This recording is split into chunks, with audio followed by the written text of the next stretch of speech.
और कैसे आप मात्र 500 रुपये जो 500 रुपीज़ होती हैं, अगर ये सोच लो कि आप आपकी जेब से हर महीने खो जाते हैं, क्या बोल रहा हूँ, हर महीने आपकी जेब से 500 रुपये खो जाते हैं। आप हर में जब भी सैलरी लाते हो, पगार लाते हो, जो भी पैसा आता है 500 का नोट आपसे खो जाता है।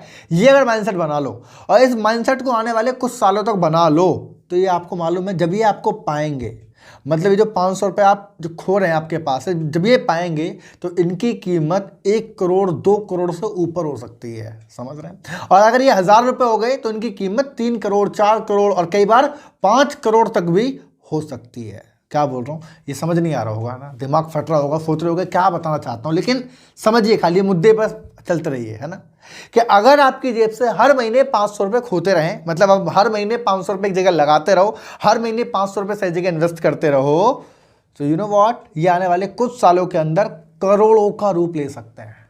तो इस वीडियो में ये सब कुछ मैं आपको प्रॉपरली डिटेल में समझाऊंगा। सो एक कमिटमेंट पहले आप मुझे कर दीजिए कि इस सेशन में आप लास्ट तक रहेंगे। ये कोई वीडियो नहीं है प्रॉपरली, ये एक पूरा सेशन है जिसमें हम फाइनेंस की प्रॉपरली बात करेंगे, सारी चीजें बात करूंगा मैं, एफडी की बात करूंगा, आरडी की बात करूंगा, इन्फ्लेशन की बात करूंगा, सब करूंगा। तो आने वाले कम से कम 20 मिनट आप मुझे देने वाले। अगर आप अभी बिजी हैं तो इस वीडियो को शेयर कर लो, बाद में देख लेना, और फ्री हो तो डायरी पेन लेके बैठ जाओ, वो जरूरी है। चैनल को सब्सक्राइब कर दो, अगर कोई भी फाइनेंस की, इन्वेस्टमेंट की, बिजनेस की वीडियो छोड़ना नहीं चाहते तो सब्सक्राइब कर दो और नोटिफिकेशन को भी ऑन करो। सब्सक्राइब करने से क्या होगा, अगर नोटिफिकेशन ऑन नहीं करोगे तो वीडियो जब आएंगी पता ही नहीं चलेगा। तो ये सारा काम आपको पहले करना है। मेरा नाम है Ankit Saini, I am sales and business coach, and channel पर पहली बार आए हैं आप तो वीडियो कमाल किए और बार बार आते रहते हैं, तो आपका धन्यवाद कि आप रिटर्न बैक में आते हैं।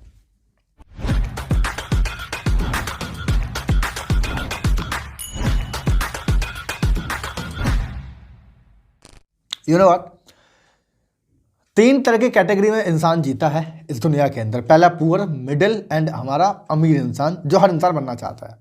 लेकिन यू नो व्हाट, हम 2 कैटेगरी जो है ना, पुअर कैटेगरी या जो मिडिल कैटेगरी है, यहां पर जब पैसे को रखने की बात आती है, मतलब आपको पहले बताऊं, ये पैसा बड़ी खतरनाक चीज है, लोग समझते नहीं है।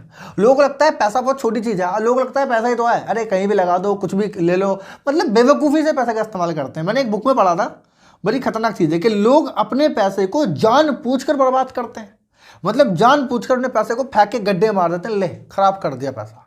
ये इंसान की मेंटलिटी है। आपको बता दूं, पुअर क्लास, मिडिल क्लास के पास पैसे रखने की, पैसे इन्वेस्टमेंट करने की 2-3 जगह से ऊपर नहीं है। वो एफडी में करेगा, आरडी में कर देगा खींचतान के, उससे ज़्यादा एलआईसी में कर देगा, इसको बीमा बोलते हैं, और उसके बाद तो बैंक अकाउंट है। ज़्यादा कुछ करेगा तो घर में चीज़ बनवा लेगा, सोने की जो चीज़ होती है। उसके अलावा सबसे खतरनाक चीज़ घर में रखेगा, अपनी जेब में। इसके अलावा उसको पैसे का इस्तेमाल पता ही नहीं है, पहली चीज। और दूसरी बात, ये भी वो करता है जो अपने खर्चे को कंट्रोल रखता है, जिसके पास फालतू खर्च करने की लिमिटेशन नहीं है। वरना ज्यादातर लोग जो पैसा आते हैं उसको ईएमआई में देते हैं, उसको रेंट में देते हैं, फालतू चीज जो खरीद ली है उसमें पे करते रहते हैं, बैंक को देते रहते हैं, समझ रहे हैं। कुछ पैसा इन्फ्लेशन को मारता रहता है। तो ये पुअर क्लास और मिडिल क्लास की कैटेगरी है। और जो रिच, जो अलग है, ये लोग जो हैं, इनकी नजर में ये चीज आती ही नहीं है। एफडी, आरडी, एलआईसी और क्या नाम है, लोन, ईएमआई, इनसे बहुत दूर रहते हैं वो लोग, समझ रहे हैं। वो कुछ और ही कर रहे होते हैं। तो इस वीडियो में डिटेल में बात बताऊंगा एक एक करके। बहरहाल सबसे पहले मैं आपको अपनी स्क्रीन शो कर रहा हूँ साइड में, ठीक है।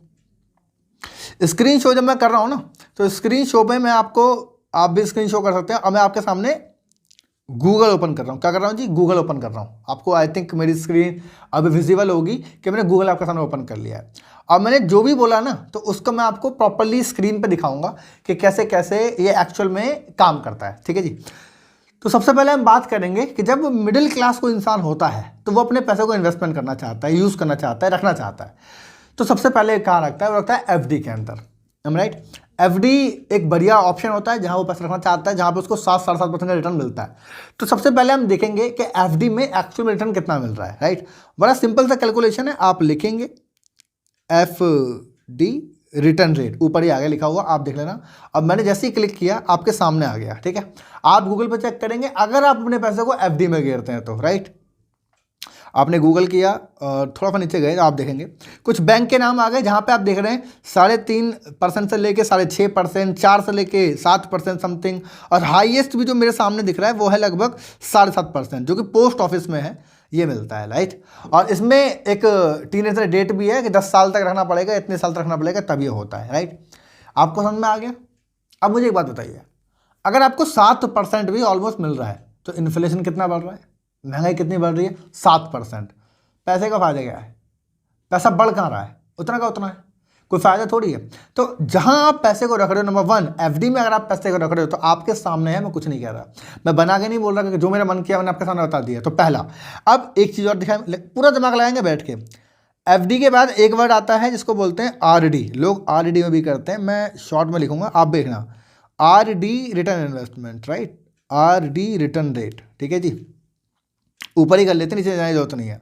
आप देख रहे हैं कोटक बैंक सारी चीज़ आ गई, तो यहाँ पे आप आराम से देखिए कि जो नॉर्मल इंटरेस्ट रेट है वो 4.5% से चालू होता है और 5.5%, और नीचे वाला देखेंगे ना आप, जो IDFC फर्स्ट बैंक करके है, उसमें भी 7.5% से ऊपर नहीं है। कहने का मतलब वही 7% के इर्द गिर्द। तो FD में नहीं बढ़ रहा तो RD में क्या बढ़ेगा? एम आई राइट और नॉट? अच्छा, और पकड़ते हैं थोड़ा सा, एक और ख्याली पुलाव पकड़ लेते हैं जिसको बोलते हैं, भैया लोगों के दिमाग वाला भूत है इसका, इसे बोलते हैं LIC। तो LIC रिटर्न रेट भी लेते हैं, ठीक है जी। और हम देख रहे हैं अब की बार LIC का रिटर्न रेट, बिकॉज वो भी ज़रूरी है। तो आप LIC रिटर्न रेट गिरेंगे आराम से और आप सर्च कर रहे हैं यहाँ पे, आप देखेंगे तो LIC का भी जो रिटर्न रेट है वो लगभग 6, 6.5, 7% तक रहता है, राइट। ये मैंने आपको सारा का सारा दिखा दिया।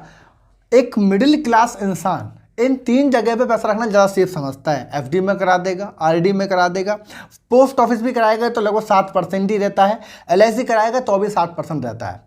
कहने का मतलब क्या है दोस्त? कहने का मतलब सिंपल है कि अगर आप अपने पैसे को इस जगह पर रखते हैं जहां आपका पैसा एक्चुअल में ग्रो नहीं कर रहा, जहां आपका पैसा एक्चुअल में नहीं बढ़ रहा, तो डेफिनेटली सी बात है, क्या हो सकता है वो आप सोच के देखिए ज़रा।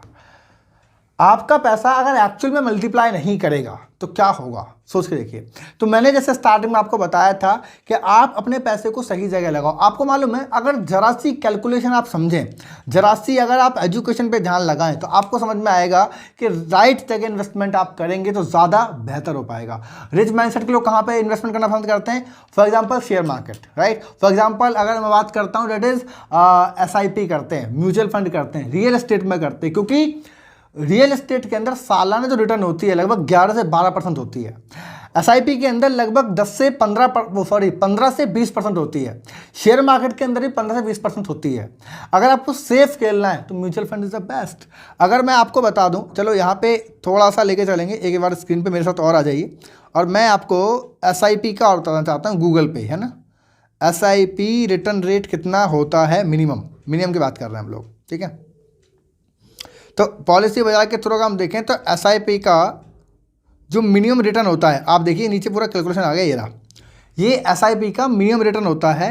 कहने का मतलब है कि ये पहले 3 साल के अंदर 25% तक हो सकता है, और एवरेज 10 साल रखोगे तो ये नीचे, अगर डाउन से डाउन वाला देख रहे हो ना, बिल्कुल नीचे वाला देख रहे हो इक्विटी, तो वो भी लगभग 13% समथिंग है। उसके ऊपर 14% है, 14.5, 15, 17, 18, 19, 21, 22 तक रहता है।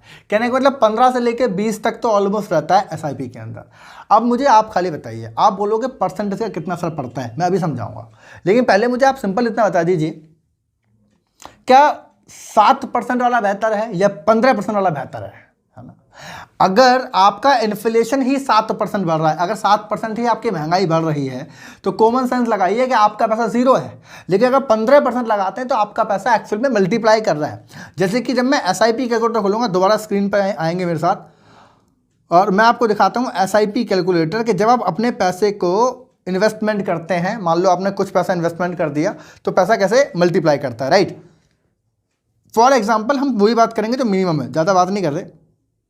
आपने 500 रुपये इन्वेस्टमेंट करना शुरू किया, कितना? 500। अब आप जानते हैं इन्वेस्टमेंट की जब बात आती है तो इसमें टाइम का बड़ा काम करता है, टाइम फ्रेम बहुत ज़्यादा मायने करता है कि आप कितने लंबे समय तक पैसे को होल्ड करते हैं। मैंने क्या बोला था, 500 रुपये आप रख के उन्हें खो दीजिए, कैसे बोल जाइए पैसे हैं भी आपके पास, और मान लेते हैं आपको 15-15.5% का रिटर्न ऑलमोस्ट जो वहाँ पर हमने देखा वो मिल रहा है। तो टाइम फ्रेम इंपॉर्टेंट है। फॉर एग्जाम्पल आज आपकी एज मान लो 20 साल है, आज आपकी एज 25 साल है, 25 साल पे चलेगी, 30 पे चलेगी, और आप आने वाले लंबे समय तक, क्योंकि आपको यूज़ नहीं करना पैसा, आपने आने वाले 40 साल का गोल बना दिया कि भाई मैं तो 40 साल तक पैसा होल्ड करूंगा। मतलब मेरी एज 25 साल है, 40 साल, 65 साल तक मैं करता चला जाऊंगा। भाई 65 साल तक तो एक एवरेज इंसान जॉब भी करता है, काम भी करता है, तो 65 साल तक आपने किया।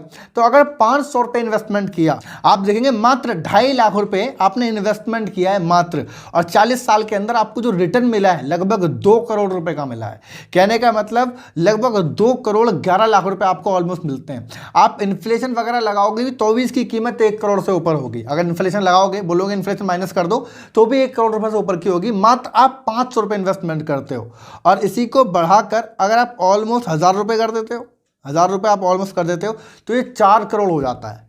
मेरे कहने का मतलब क्या है, आप पैसे को सही जगह लगाओ। आप 1000 रुपये की आप LIC भी कर रहे हो, 1000 रुपये आप FD में भी गिर रहे हो, FD में तो एक साथ गिर जाता है बल्कि, तो उस पैसों को धीरे धीरे धीरे आप इन्वेस्टमेंट करो ना, SIP में करो, म्यूचुअल फंड में करो, रियल एस्टेट में करो, ये मस्त है आपके लिए। परसेंटेज की हम बात कर रहे थे, जैसे कि आप बोल रहे थे कि सर परसेंटेज मायने करता है क्या, आप बोलो परसेंट माइनस करता है क्या, 1%, आप बोलो 7% 15%, कोई अंतर है क्या? मैं बताना चाहता हूँ, अंतर समझिएगा। मान के चलो ये 15.9% है और आपने 4,80,000 रुपये जमा किया हुआ है, आपको जो रिटर्न मिल रहा है वो 4 करोड़ 18 लाख का मिल रहा है। अब मान लेते हैं दोस्त के ये मात्र और मात्र 1% बढ़ जाता है, मतलब 15 से 16 से बढ़ के ये 17% हो जाता है। तो रिटर्न देखिए आप, जो 4 करोड़ 18 लाख का रिटर्न था वो 6 करोड़ रुपए हो जाता है, लगभग 1.25 करोड़ रुपए 1% से हो जाता है। और मैं इसको थोड़ा माइनस करूं, थोड़ा पॉजिटिव भी ले लेते हैं कि मान लो अगर ये 14% हो गया, आप बोलोगे सर 2% का तो अंतर है, तो आप देखेंगे रिटर्न जो 4 करोड़ 18 लाख था वो मात्र 2 करोड़ 18 लाख रह गया लगभग, समझ रहे हैं? तो परसेंटेज का असर पड़ता है। अगर मैं इसको चलो आपके लैंग्वेज में कर दूं, जो हम बोलते हैं FD का रिटर्न रेट 7%, तो आप देखिए जरा, आपके सामने कैलकुलेशन है कि अगर यही पैसा आपने FD में गिरा, यही पैसा आपने वहाँ गिरा, तो आपका, अच्छा आप नोटिस कर रहे हैं आपने पैसा बराबर सेव किया हुआ है, मतलब 4,80,000 ही दे रहे हैं, लेकिन 7% होते अब ये रहता है मात्र 21 लाख रुपए। अब आप चूज कर लीजिए कि 21 लाख रुपए वाला बेहतर है, 2 करोड़ वाला बेहतर है, 4 करोड़ वाला बेहतर है। तो 7% तो कुछ है नहीं, टाइम वही है, इन्वेस्टमेंट भी वही है, टाइम भी वही है, खेल परसेंटेज का होता है। आप कहते हो परसेंटेज मायने नहीं करती, दोस्त यही फ़र्क है मिडिल क्लास में और पुअर क्लास की बात जब आती है और रिच माइंडसेट की बात आती है। आपको अपने पैसे का इनफ्लो बढ़ाना है, अपने पैसे को सही जगह इन्वेस्ट करना है। आप चाहे रियल एस्टेट में करें, देखो ये बेस्ट इन्वेस्टमेंट होती हैं, gold, real estate, mutual fund, share market, ये बेस्ट इन्वेस्टमेंट होती हैं। अब मैं कहता हूँ आपको पैसे का ज्ञान एक्चुअल में होना चाहिए, क्योंकि अगर पैसे की नॉलेज आपको नहीं है तो आपके पास, देखो आज पैसा नहीं है, मे बी आज आपके पास पैसा नहीं है, आप सोच रहे हैं मेरे पास पैसा आएगा तब मैं कुछ करूंगा, इट इज़ राइट, बट मेरा मानना है कि अगर आज आपके पास पैसा नहीं है और चलो कल पैसा आ भी गया, तो नॉलेज नहीं हुई तो गलत जगह लगा दोगे। लोग करते भी हैं, जब उनके पास पैसा आता है ना, कहीं से कहीं उनको ऑप्शन मिलता है तो गलत जगह पैसा लगाते हैं तुरंत। एक बार पैसा आ गया तो कहानी सेटल हो जाएगी, मेरे समझ में आ रही है? तो पैसा आने का सोर्स जब भी हो, लेकिन आपको राइट इन्वेस्टमेंट करने का सोर्स मालूम होना चाहिए। मतलब कि पैसा बाल्टी में गिरेगा, जब गिरे जब सही, लेकिन जाएगा सही जगह, गलत जगह आप इन्वेस्टमेंट नहीं करेंगे। अगर आप म्यूचुअल फंड के बारे में सीखना चाहते हैं, आप चाहते हैं आप SIP में इन्वेस्टमेंट कैसे करें, कैसे सही स्टॉक्स को चुनें, सही फंड चुनें, तो आप मुझे कमेंट करिए, मैं आपके लिए उस पर वीडियो बनाऊंगा प्रॉपर स्क्रीन पर, कैसे कैसे म्यूचुअल फंड को चुना जाता है, कैसे मैं करता हूं, कैसे आप समझेंगे, इन्वेस्टिंग कैसे की जाती है। अगर आप मुझे कॉमेंट करेंगे तभी वीडियो बनाऊंगा, अगर कमेंट नहीं करेंगे तो वीडियो नहीं बनाऊंगा, राइट? तो अगर आप बोलेंगे कि आप इन्वेस्टमेंट के बारे में और सीखना चाहते हैं, वीडियो बनाऊंगा उस पर, तो मैं आपके लिए बनाऊंगा, राइट? वीडियो अच्छी लगे तो आप लाइक कर दीजिए, शेयर भी कर दीजिए उन लोगों को जो पैसा बैंक में रख के बैठे हैं और छोटी छोटी चीजों में इन्वेस्टमेंट करना चाहते हैं, राइट? इसी के अलावा अगर वीडियो अच्छी लगी है और आप चाहते हैं फाइनेंस की वीडियो रेगुलर आप देखें, तो सब्सक्राइब करके नोटिफिकेशन को ऑन करो ताकि गलती से कोई वीडियो मिस ना हो। मिलेंगे अगले टॉपिक में, अगली वीडियो में शानदार टॉपिक हो हमारे पास, और तब तक के लिए wish you all the best.